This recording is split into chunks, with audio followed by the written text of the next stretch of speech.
Today, we are going to be going over 7 players that could be traded in the 2021 offseason.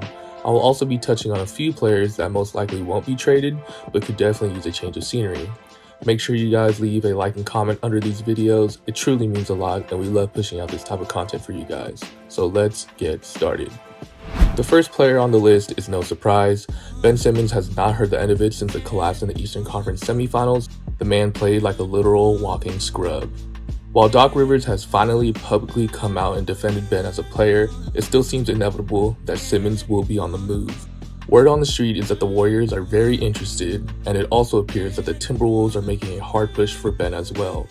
As for the Warriors, they've been dangling their package of Wiggins, Wiseman, and that 7th overall pick to acquire another star, as Golden State's championship window could be coming to a close. I don't think Philly takes this trade, as they've made it very clear that they want an all-star caliber player in return for Ben, but Toronto may accept such a package for a guy like Pascal Siakam that we've seen in the news recently. I don't know what assets the T-Wolves could give that would appeal to the Sixers, but I also wouldn't be surprised if another team in the league ends up giving up a huge haul for a 24-year-old 3-time All-Star. Jeremy Grant of Detroit plus other assets could intrigue the Sixers, and if Bradley Beal requests a trade, it could just be a straight-up swap. Next on the list is someone who I just mentioned, Bradley Beal. While Beal has made it known that he wants to stay in Washington and build there, after another disappointing season, I just don't see why he would continue to waste his talent in DC. His contract extension is going to kick in during the 2021-22 season, making $34 million, and then after that has a player option of $37 million for the following season. So this upcoming season could actually be Beal's last season in a Wizards uniform, and that may scare teams away if he does make a trade request and Beal is unwilling to commit long term. As for the Wizards, it makes sense to try and get back what you can for Beal and build on the youth movement. Denny Avdia drew many comparisons to Luka during pre-draft discussions, and Rui Hachimura has shown promise on the time he's been on the floor. Teams that I think could have enough assets to acquire a guy like Beal are the Celtics, Warriors, Sixers, Heat, and Nuggets. Comment down below which team you guys would like to see Bradley Beal on next season. Third, I had to entertain some type of Damian Lillard trade for the fun of it. A Yahoo article suggested that the Portland Star may be unhappy as the enormous backlash from the Portland Trail Blazers process to hire a new coach and his concerns on whether a championship contender can be built have become factors that may push the franchise player. Sorry Portland fans, but it also didn't help that Dame was spotted with LeBron at the Los Angeles Sparks game a few weeks ago, and the media ate up a potential Lillard and LeBron duo. Nonetheless, the Lakers have nowhere near the assets to acquire Damian Lillard unless they're willing to trade Anthony Davis, and I just don't see that happening. Reports have the Celtics potentially centering a trade around Jaylen Brown and Marcus Smart for the Oakland native, and just imagining a Lillard and Tatum duo would be amazing.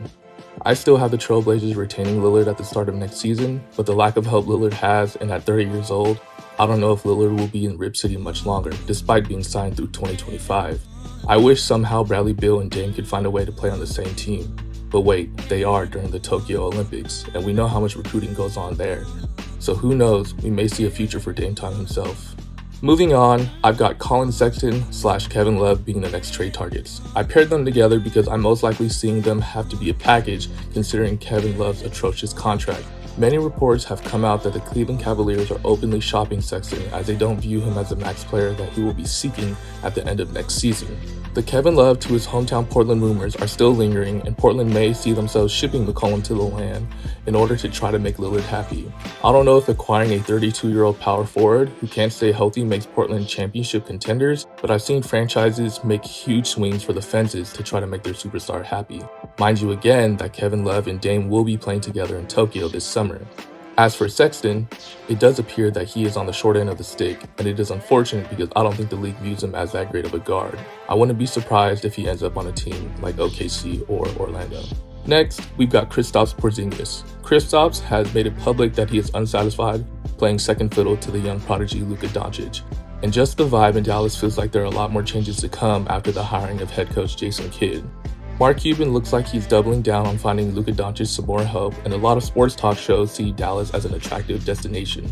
With Texas not having taxes, free agents like Kawhi Leonard and Richaun Holmes could be more realistic options for the Mavs considering their cap space flexibility, and the Mavs could even have more cap space if they're able to offload Porzingis' contract, which is slated to just make above $30 million for the next 3 seasons. Statistically speaking, Porzingis has not fell off much since his days in New York. However, actually watching Mavericks games, it almost appears that Porzingis is useless at times, just standing around the three-point line hoping to make another catch-and-shoot three. Considering the Unicorn's injury history, it may be difficult to find a buyer, but similar to the Ben Simmons situation, there may be a couple teams who are willing to take a chance on the lot being big. Now, I wanted to talk about this next player because I noticed his name in the media recently, and that's DeMar DeRozan.